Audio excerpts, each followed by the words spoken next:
بسم اللہ الرحمن الرحیم۔ واقعات پڑھیے اور عبرت لیجیے۔ سبق نمبر 122۔ گناہ چھوڑے بغیر ولایت نہیں ملتی۔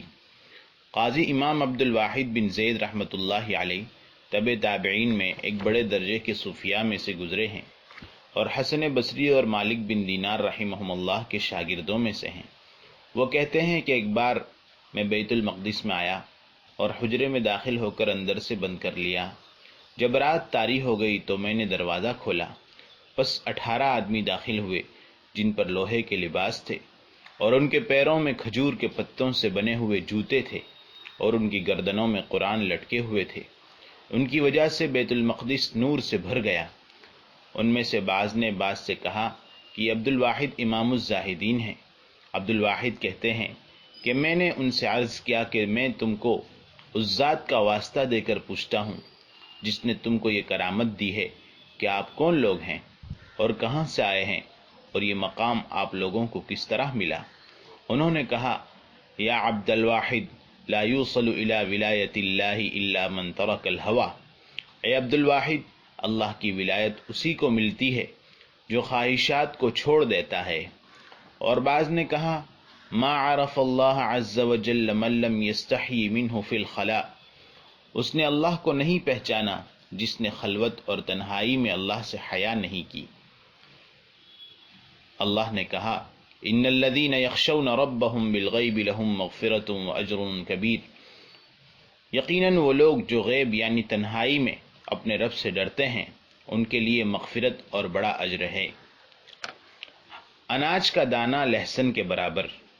امام احمد، امام ابن ابی شیبہ اور ابو بکر الدینوری وغیرہ رحمہم اللہ نے اپنی اپنی سند کے ساتھ ابو قحزم سے نقل کیا ہے، زیاد یا ابن زیاد کے زمانے میں ایک گڑھا پایا گیا جس میں ایک اناج کا دانہ ایک لہسن کے برابر تھا۔ اس پر لکھا ہوا تھا، ھذا نبت فی زمان کان یعمل فیہ بالعدل۔ یہ اس زمانے کا دانہ ہے جس میں انصاف کو کام میں لایا جاتا تھا۔ اور ایک روایت میں اس طرح ہے، کان یعمل فیہا بطاعت اللہ۔ یہ اس زمانے کی بات ہے جس میں اللہ کی اطاعت کو کام میں لایا جاتا تھا۔ اور علامہ ابن القیم نے الجواب الکافی میں اور علامہ شمس الدین الصفیری رحمہم اللہ نے شرح البخاری میں امام احمد رحمہ اللہ کی مسند ہی کے حوالے سے اس کو اس طرح نقل کیا ہے کہ میں نے بعض بنو امیہ کے خزانوں میں گیہوں کو دیکھا جس کا ایک دانہ کھجور کی گٹھلی کے برابر تھا، اور وہ گیہوں ایک تھیلی میں تھی جس پر لکھا ہوا تھا، کان ھذا ینبت فی زمن من العدل۔ یہ عدل والے زمانے میں اگا کرتا تھا۔ ایک گائے سے 30 گائیوں کا دودھ۔ علامہ شمس الدین الصفیری رحمۃ اللہ علیہ نے حضرت ابن عباس رضی اللہ عنہما سے نقل کیا ہے کہ انہوں نے فرمایا کہ ایک بادشاہ تھا جو اپنی حکومت کے حالات جاننے کے لیے چھپ کر نکلتا تھا۔ ایک مرتبہ وہ نکلا اور ایک آدمی کے پاس قیام کیا جس کے پاس ایک گائے تھی جو 30 گائیوں کے برابر دودھ دیتی تھی۔